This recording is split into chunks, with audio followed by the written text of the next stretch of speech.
20-21 साल में एक ऐसी जिम्मेदारी सौंपी जाएगी जहां पे 100 से ज्यादा लोग आपके आदेश पर जिएंगे और मरेंगे।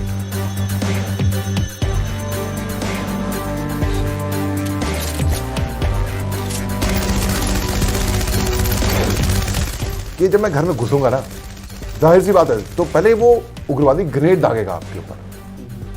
तो ये प्लानिंग हो रखी थी कि ग्रेनेड जिसके ऊपर भी गिरे, पहले इसके करीब में गिरे, वो बस उस ग्रेनेड के ऊपर जाके फट से लेट जाए।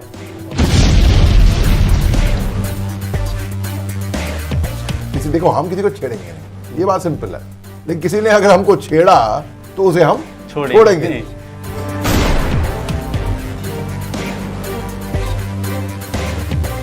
और जो सीनियर थे ना, वो घर के अंदर घुसे और एक क्षण ऐसा आया जहां पे वो फेस टू फेस आ गए उग्रवादी से।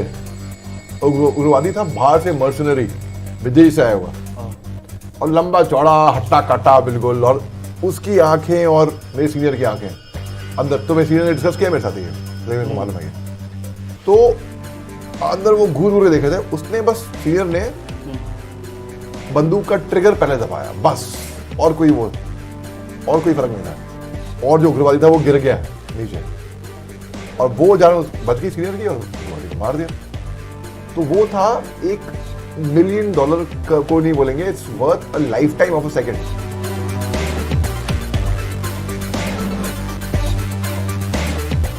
जब आपके पॉडकास्ट में मौजूद हो खुद डॉक्टर मेजर मोहम्मद अली शाह, तो आई डोंट थिंक कि इस पॉडकास्ट को किसी इंट्रोडक्शन की ज़रूरत है। I welcome doctor major Mohammad Ali Shah. बहुत बहुत खुशामदीद है। You are on the sets of Awaaz the voice special podcast. Thank you very much Gaur भाई। जब सेना की बात आती है, जब आपके रोल की बात आती है, आप नॉर्थ ईस्ट में रहे हैं, आपकी पोस्टिंग LOC कश्मीर में हुई है, तो कश्मीर के रिलेटेड अगर हम बात करें, डे फर्स्ट ड्यूटी का, अपने दिल पे हाथ रख के उन मेमोरीज को रिकॉल करें और हमारे व्यूअर्स तक पहुंचाएं। देखिए, मैं कमीशन हुआ था, मैं अफसर बना था 2003 में सितंबर में, और जुलाई, तकरीबन 22 जुलाई की घटना है ये। मेरे को याद है कि हमें मालूम पड़ा अकेडमी में कि अखनूर एक जगह है जम्मू के पास में, हमें नहीं मालूम था कहाँ पर है, हम उस टाइम पे मालूम पड़ा। वहाँ पे एक जगह है टांडा सेक्टर। टांडा सेक्टर में एक बहुत ही आत्मघाती हमला हो गया है, जहाँ पर एक ब्रिगेडियर साहब EME के मारे गए हैं, और एक लेफ्टिनेंट जनरल हरि प्रसाद, जो आर्मी कमांडर थे, वो वुंड हुए हैं। तो 3 सुसाइड अटैकर्स आए थे एक EME बटालियन के अंदर, और उन्होंने एक आत्मघाती हमला किया था। तो ऐसा हमने जुलाई में सुना। जुलाई, अगस्त, सितंबर।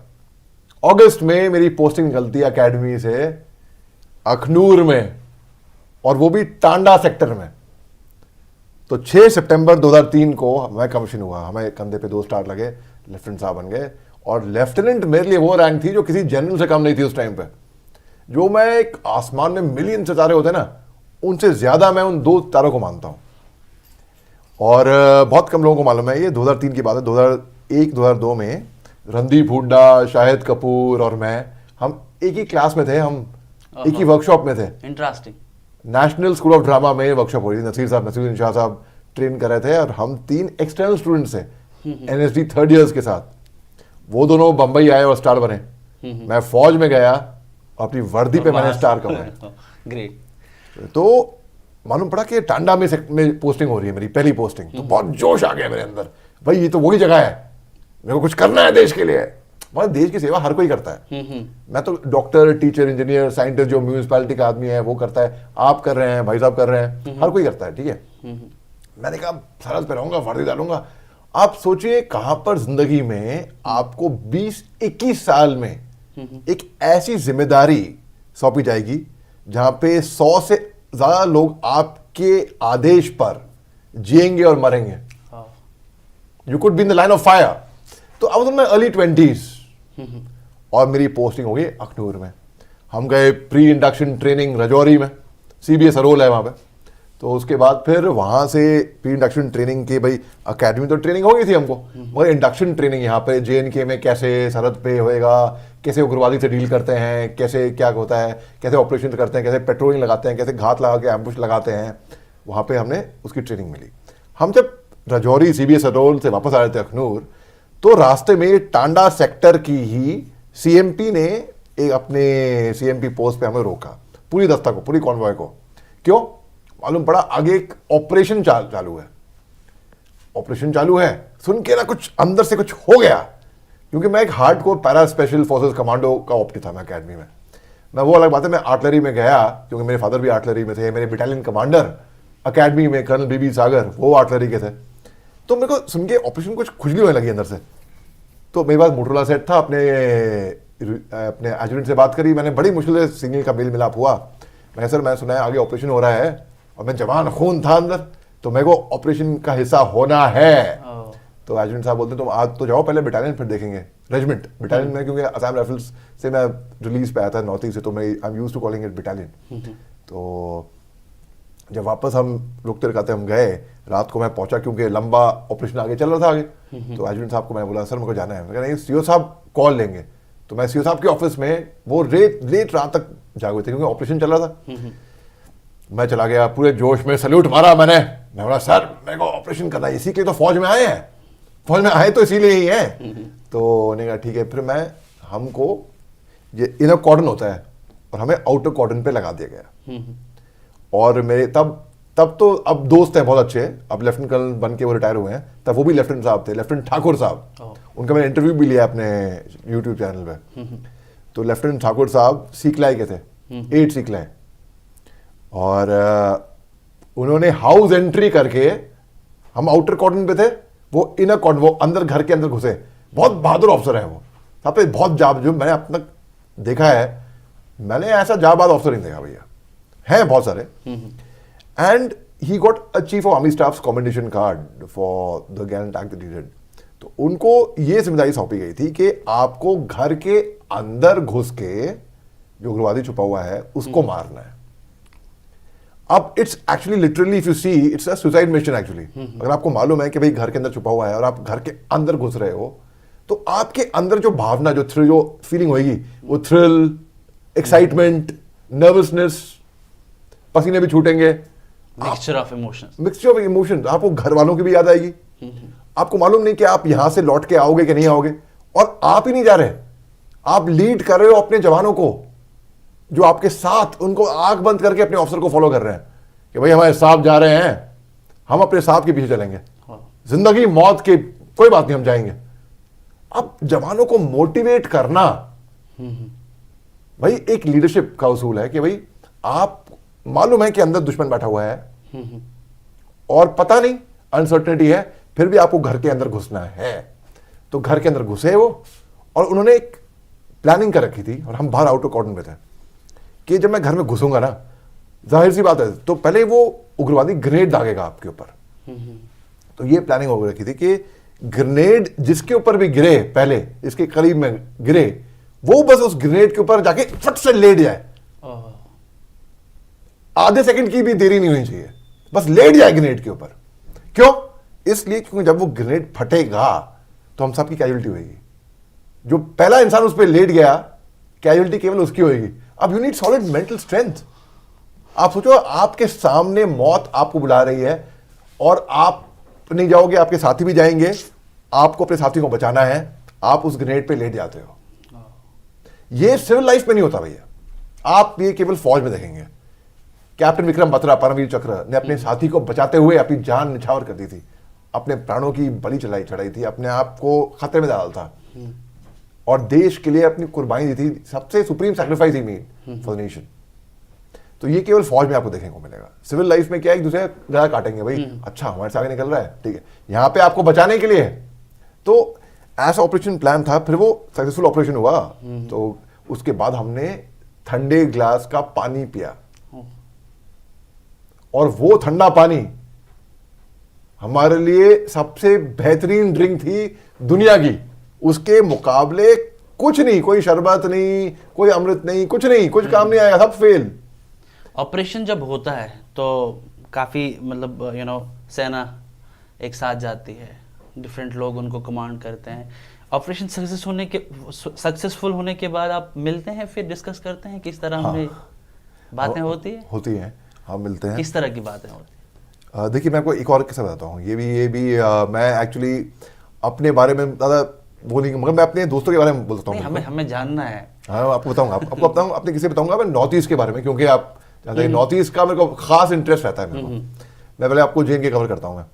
अब JNK में क्या हुआ कि मेरे एक सीनियर थे फौज में, तो वो और एक और ऑफिसर, वो लोग रात को पेट्रोलिंग करके आए थे। उनको खबर मिली कि उग्रवादी एक गांव में झोपड़ी में छुपे हुए हैं, तो फटाफट खाना वहीं पे छोड़ा और चले गए। QRT होती है, क्विक रिएक्शन टीम।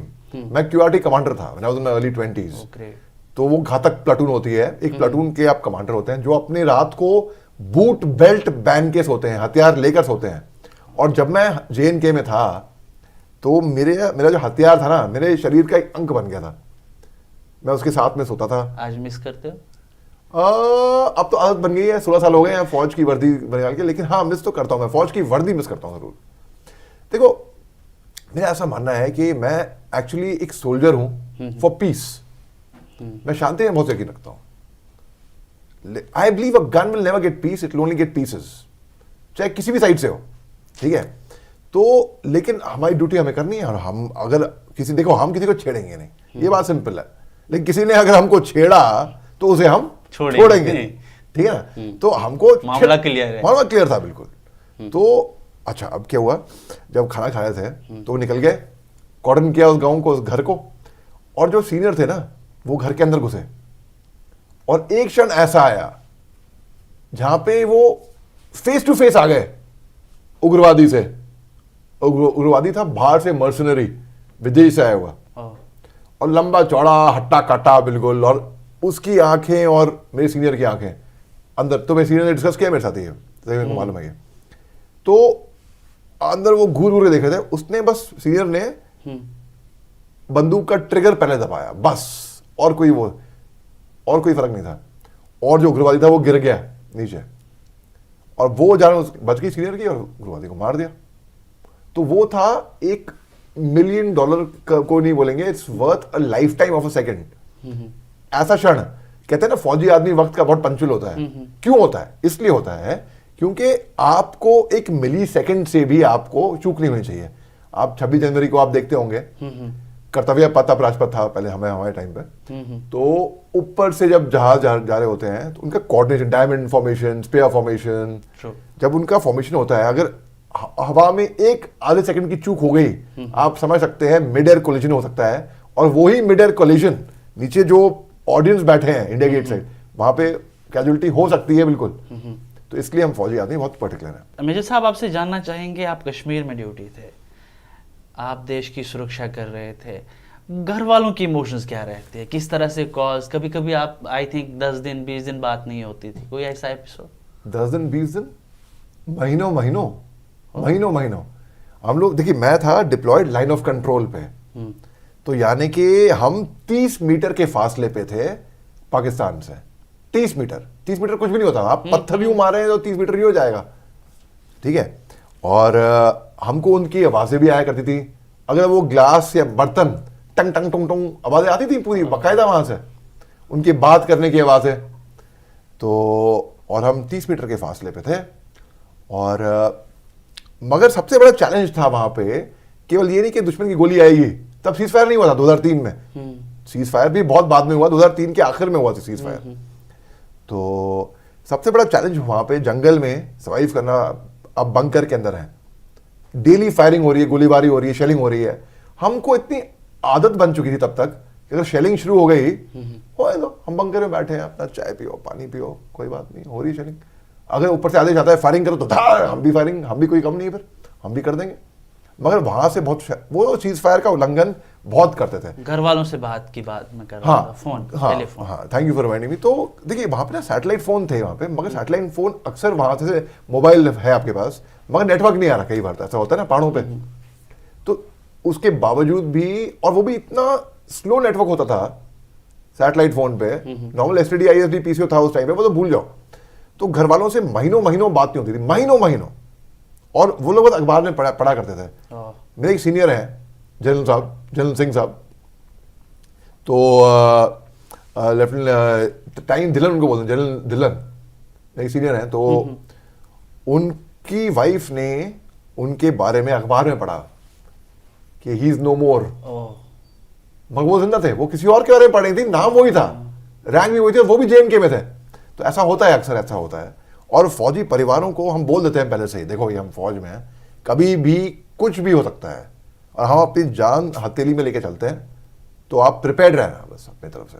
डॉक्यूमेंटेशन पूरा होता है हमारा, नेक्स्ट ऑफ किन सब कुछ, ये बहुत ज़रूरी होता है कि नेक्स्ट ऑफ किन अपना नॉमिनेशन अपना पूरा करके रखिए। अब सबसे बड़ा चैलेंज एक और होता है कि दुश्मन की फायर से ज़्यादा मैं बोलूँगा, जिस जंगल में थे हम, सुबह रोज़ उठते थे, रात को मैंने मस्किटो नेट निकल लगा दी, मच्छरदानी। अगर मैं रात के 2 बजे फायरिंग हो रही है बंकर में और आग खुलती है, तो आग खुले हथियार तो था ही मेरे साथ में, मच्छरदानी के ऊपर 2 या 3 सांप, वाइपर या कोबरा, ये आम बात थी, बड़ी आम। It's like having pets in your bunker, in your room. ठीक है, आपको बूट पहनने हैं तो झाड़ के बिच्छू सांप तो पक्का होएगा, ये नहीं कि कहीं ना हो नहीं होएगा, आपको पहले उसको भगाना पड़ेगा, फिर आपको बूट पहनना पड़ेगा। ठीक है, ऐसे चैलेंज भालू कई बार आ जाते थे लोगों के पोस्ट पे, कई बार तेंदुए, लेपर्ड्स वहां पे आ जाते हैं। जंगल है ना वो इलाका, हमने उन जानवरों का ले रखा है, जानवरों ने हमारा इलाका ले लिया, हमने उनका, तो जंगल है पूरा।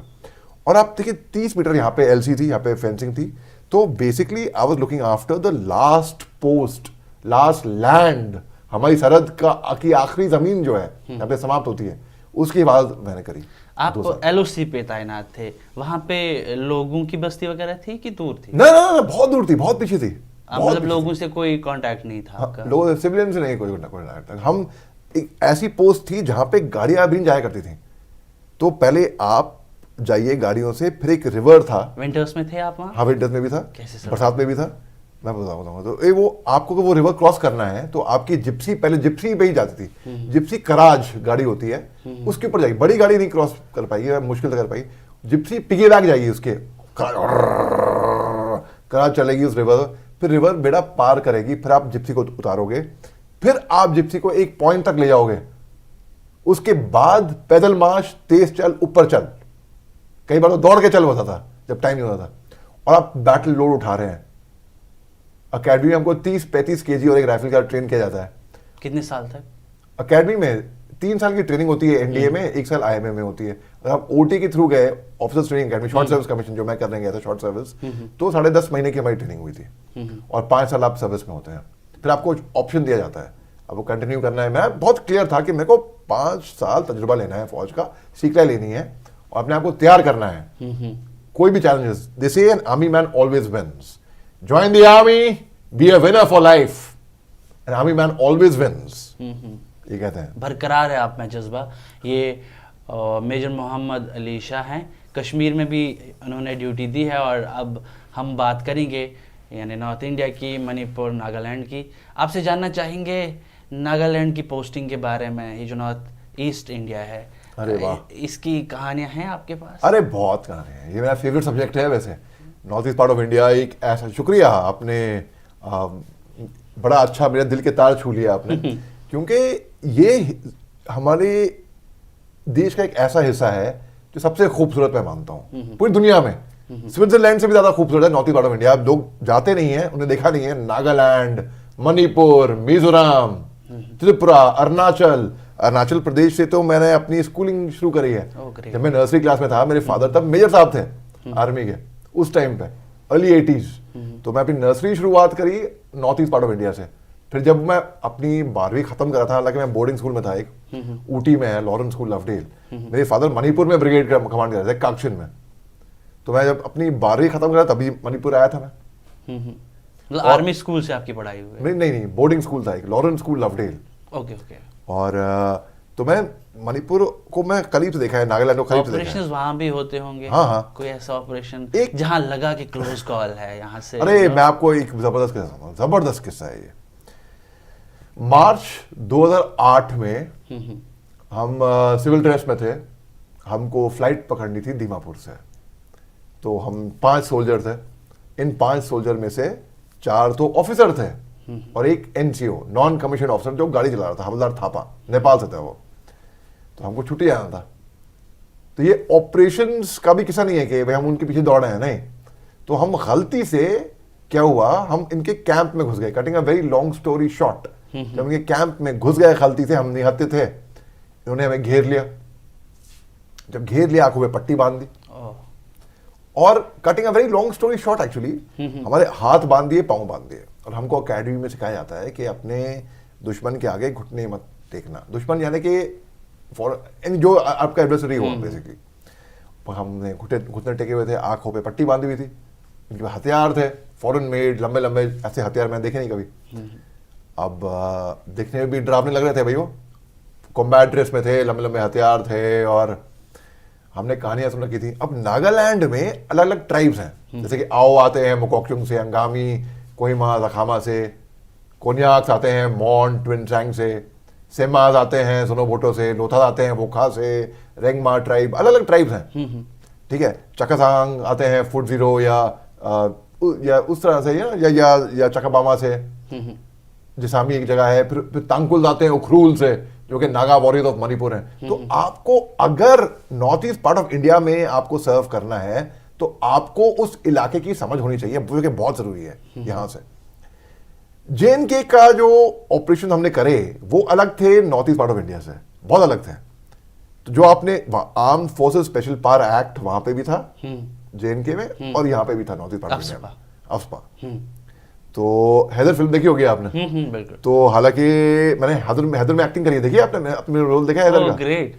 शुरुआत में जब आर्मी आती है जो कहती है नो मिलिटेंट डेड और alive is worth my soldiers life, party load ready fire boom, और उड़ा देना हैदर के घर।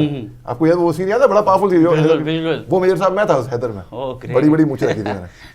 तो खैर, तो arm force special power act यहाँ पे भी था, यहाँ पे भी था, लेकिन तरीके अलग थे। ये तो यहाँ पर ये गुरिल्ला वॉरफेयर में बहुत तेज थे, बहुत ही अच्छे थे। फाइटिंग इनके अंदर खून के अंदर है, जंगल वॉरफेयर। तो एनीवे, तो हम जब वहां पे इनके उसमें थे, तो इनका जो सेल्फ स्टाइल कंपनी कमांडर था, ये तुम सा आओ, तभी मैं कहता हूँ बहुत जरूरी है वहाँ के बारे में, वहाँ की ज्योग्राफी, डेमोग्राफी, टोपोग्राफी, हिस्ट्री, वहाँ का ट्राइबल कल्चर, वहाँ का ट्राइबल एफिनिटी समझना। ऑपरेशंस की बात करेंगे वहाँ की, तो ये ऑपरेशन से कुछ कम नहीं था वैसे, ये जो हुआ किस्सा। अच्छा, ये जिसकी आप बात कर रहे हैं जी। तो उन्होंने हमको पकड़ लिया। अब हमने आंखों में पट्टी है, तो ये तुमसे आओ बोलता है कि आप सिपाही हो, आप सोल्जर हो, अंग्रेजी में बोलता है, छोटी मोटी इंग्लिश अंग्रेजी में। हम आपको हार्म नहीं करेंगे, हम आपको नुकसान नहीं पहुंचाएंगे, हम आपकी इज्जत करते हैं, हम आपके साथ वो सलूक करेंगे जो एक सोल्जर से करता है, ऐसा बोला उसने हमको। अब जो लोग north east part of India के हैं जितने भी, वो बहुत ही, मेरा समझना है, बहुत ही कल्चर्ड, प्रिंसिपल्ड और अपने उसूलों के मुताबिक चलते हैं, और वो आपको धोखा ही देता है। ऑनेस्ट हार्ड वर्किंग है वो, जहां तक मैं देखा है। तो एक तसल्ली हुई कि वो हमें नुकसान नहीं पहुंचाएंगे, ठीक है। फिर कुछ टाइम के बाद, again cutting a very long story short, फिर क्या हुआ, उनके मोटरोला सेट पे आदेश आता है उनके सीनियर का, उनके सुपीरियर का, जो कि एक महिला थी, जो कि तांकुल लेडी थी, जो कहती हैं, ऑर्डर करती हैं, इन सब को गोली मार दो, इन्हें खत्म करो अभी। और नागालैंड में सीज फायर था, यानी कि एक अग्रीमेंट था इंडियन गवर्नमेंट का और इनका, नो एक्सचेंज ऑफ फायर। हाँ, मगर जब ये आदेश आया तो मैं तुमसाओ काफी नेगोशिएट किया उन्होंने कि मैम, मगर मैं इनको बोल चुका हूँ कि मैं do as you are told.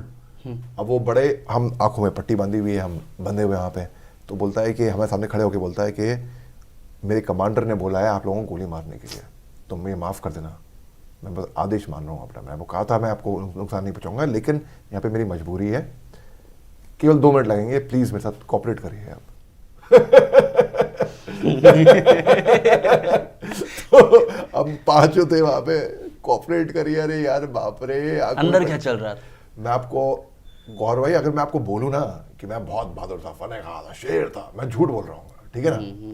मैं भैया बैट बजी हुई थी अंदर, सच बता रहा हूँ मैं, पसीने छूट रहे थे, और मेरी जो पल्स होती है ना, जो यहाँ की जो नस होती है, वो अनकंट्रोलेबली शिवर कर रही थी, वाइब्रेट कर रही थी, डर बहुत लग रहा था। लेकिन खास बात यह है, इतना डर होने के बावजूद भी हमने डर दिखाया नहीं, एक्सपोज नहीं किया, दिखाया नहीं कि हमें डर लग रहा है, हमें दिखाया हम बड़े बड़े बहादुर हैं, कुछ नहीं होगा, देख लेंगे, ऐसे करके हम बिहेव कर रहे थे। अंदर से तो भैया दिल की धड़कन, और मैं, मेरी जो बनियान थी ना वो मुझे चिपकी हुई थी बदन से, बिल्कुल गीले हो गए पसीने से, क्योंकि पसीना पूरा बह रहा था यहाँ से, और शक्ल पे मुस्कुरा, बाहर आउटसाइड मुस्कुराहट, अंदर से खौफ। उसके बाद फिर एक फायरिंग स्क्वाड आ जाता है। अच्छा, कोन्याक ट्राइब जिनकी मैंने बात की ना, जो मॉन ट्विनसांग से आते हैं, ये हेड हंटर्स ऑफ नागालैंड है। हेड हंटर्स यानी कि इनका एक स्टेटस सिंबल था कि जब ये वॉर पे जाते थे तो ये गर्दन काट के अपने घर पे सजाया करते थे, ऐसा ट्रॉफी कि हम हेड हंटर, शान की बात होती है उनके लिए, इसका स्टेटस सिंबल। अब कोन्याक्स भी थे। अब जब ये आदेश आया कि इन सबको मार दो, तब आप समझ नहीं आया कैसे मारेंगे। मारना तो मना तो है, ये तो तय है, मारेंगे तो हमको, मगर कैसे मारेंगे ये जरूरी है। तड़पा के मारेंगे या ऐसे ही खत्म कर देंगे या गर्दन काटेंगे या गोली मारेंगे, मालूम नहीं।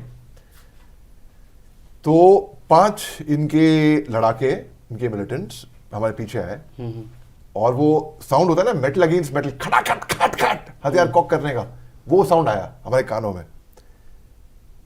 तब तक मेरे को मालूम नहीं था कि ये गर्दन काटेंगे। अच्छा, मैं दुआ मांग रहा था बस कि भाई यार गर्दन ना काटें, बस गोली मार दें, कोई चलेगा। गर्दन काटेंगे तो मैं अपने आप को इमेजिन कर रहा था कि अगले 1 मिनट के बाद मेरा सर अलग होएगा और क्या होगा। वो खौफ, वो फीलिंग, मैं आपको बताऊं दिमाग से जो गुजरी है हम सबके, वो मैं आपको बयान नहीं कर सकता गौर भाई। आप किसी का ऐसा ना हो। अच्छा, उसके बाद फिर जब इन्होंने हथियार कॉक किया ना मारने के लिए, वो उस, you will not believe it, मैं रिलीव था कि मैं धा से गर्दन तो नहीं काट रही कम से कम ये। अच्छा, फिर जैसे ही वो कॉक किया ना हथियार, हम कहता है स्कॉट रेडी, तो स्कॉट पीछे जवाब देता है रेडी सर। अब कुछ चंद सेकंड बचे हैं। एक होता है चमत्कार, मिरेकल्स, जादू। वो मिरेकल्स उनके साथ होते हैं जो यकीन रखते हैं मिरेकल्स के अंदर।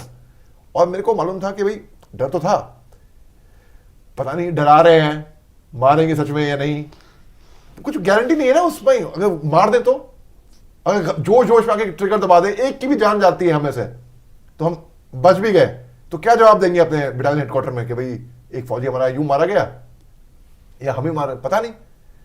तो एकदम से मेरे को एक ब्रेन वेव होता है। जैसे कि मैंने बताया, भाग के बारे में समझना बड़ा जरूरी है, तो मैं नागामीज बोलता हूँ बाय द वे। जैसे कि अंग्रेजी, हिंदी, उर्दू बोलता हूँ, वैसे मैं नागामीज बोलता हूँ। और नागालैंड में अलग अलग ट्राइब्स हैं, वो उनकी ट्राइबल डायलेक्ट्स भी बोलता हूँ मैं थोड़े बहुत। तो हाल ही में मेरे को असम राइफल्स कमेंडेशन कार्ड से नवाजा गया है, पता है ना। बहुत बहुत मुबारक, शुक्रिया। तो as a civilian, as a veteran, तो मैंने बोला मेजर तुम आओ एक बार आई भी तो थाके भी बोई भी ना मोय लागरा माली बा सेमी भी लगा से अपनी लोगों ते लोग पाई के नाम बिच कुछ पाई से अपनी खाइसे खाना है पीस लगा नाम के बना से अपने कुत्ते से। तो उसी की भाषा में उनसे बात करी। फिर मैंने गोली मारा, रुक गए, बिल्कुल चौंक गए, हैं ये मेरी भाषा कैसे बोल रहा है। तो उन्होंने बोला पट्टी हटाओ। मेरी पट्टी हटी और धूप दिखी थी, कुछ चंद 1 घंटे हो गए थे, तो थोड़ा उससे फिर बात की मैंने, उसी की भाषा में बात करी, उसे कन्विंस किया कि मेरे को उसके कमांडर सुपीरियर से बात कराई जाए। वो तैयार नहीं था, बिल्कुल तैयार नहीं था। तो मैंने उससे अब नागामीज में बात नहीं करी, वो आओ ट्राइब से आता था। वो आओ में चुंकली चांकली है, चुंकली में मुंगसुन भी एक सब ट्राइब है, सब ट्राइब, और वो मुंगसुन भी मेरे को बोलनी आती है। तो मैं उससे मुंगसुन में बात करी।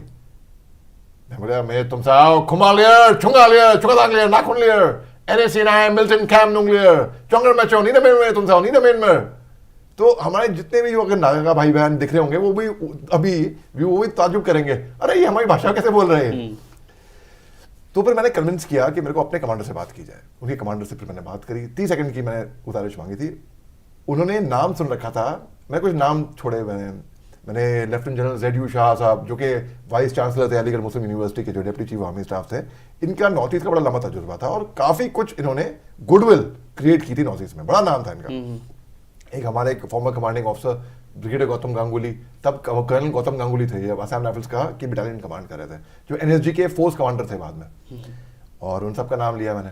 तो इन सब ने इन्हें नाम सुन रखा था, बड़े मशहूर नाम थे और बड़े गुडविल जनरेट की थी। तो क्योंकि वहां पर ना ऐसा था, हमारा ये माना था कि as I told you, gun will never get peace, it will bring pieces, and the way forward was to win heart and mind.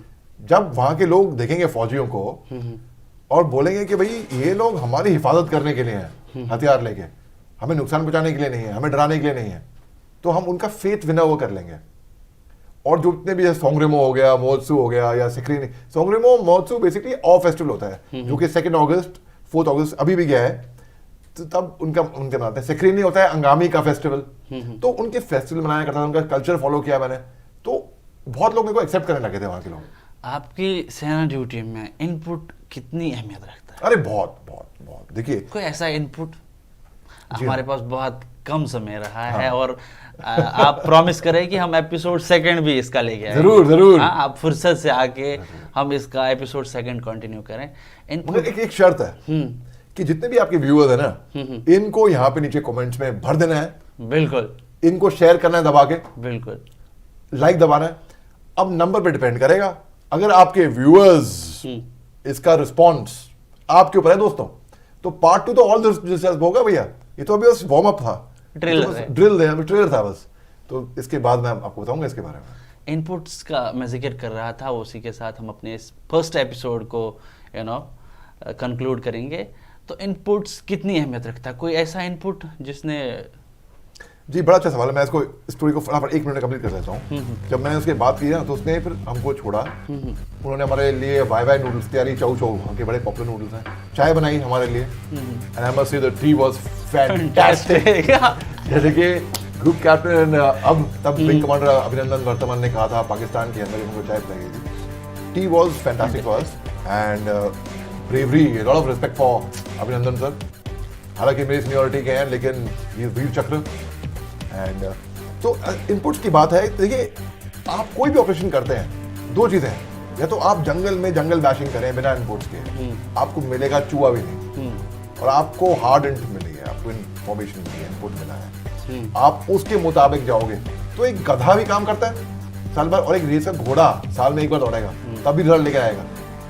तो आपको कौन सा वाला काम करना है? You want to work hard और you want to work smart. तो इनपुट्स का ये है कि आपको इनपुट मिलेगी, उस पर आप कार्रवाई करेंगे, आपको सफलता मिलेगी। आप बिना इनपुट के कार्रवाई करेंगे तो आप ईडिया घिसे रहेंगे जंगल में, बूट घिस जाएंगे आपके, पता नहीं शायद मिले कामयाबी, शायद ना भी मिले। इनपुट्स पे तो बिल्कुल, और वो सोर्सेस का कल्टिवेट करना कि जरूरी नहीं है। एक चीज एक और है, एक चाइनीज ऑथर थे, फिलोसफर थे, हाल हमारे संबंध चाइना के साथ अच्छे नहीं है हालांकि, सन त्जू। सन त्जू ने अपनी एक किताब लिखी थी, द आर्ट ऑफ वॉर। उसमें लिखा था, the acme of a military general is to win wars without fighting. तो अगर आप वहां के लोगों को ये यकीन दिलाओ कि हम आपके लिए हैं दोस्त, हम आपके दुश्मन नहीं हैं, आपकी ही हिफाजत के लिए हैं, आपकी हिफाजत के लिए हम अपनी जान जोखिम में डालते हैं, तो आपको नतीजे मिलेंगे। अपने आप लोग आपके साथ होंगे और आपको बताएंगे भी, सर यहाँ पे ये दुश्मन है। 1-2 कोट है जो मैंने कोहिमा वर्ल्ड वॉर 73 में पढ़े थे, वो है, How can a man die better than facing fearful odds, serving the ashes of his fathers and the temple of his gods? और एक और है, When you go home, tell them of us and say, for your tomorrow, we gave our today. Thank you so much, Major Saab. We'll be back with our 2nd episode very soon, और आप इस programme को बहुत सारा प्यार दें। बहुत बहुत शुक्रिया।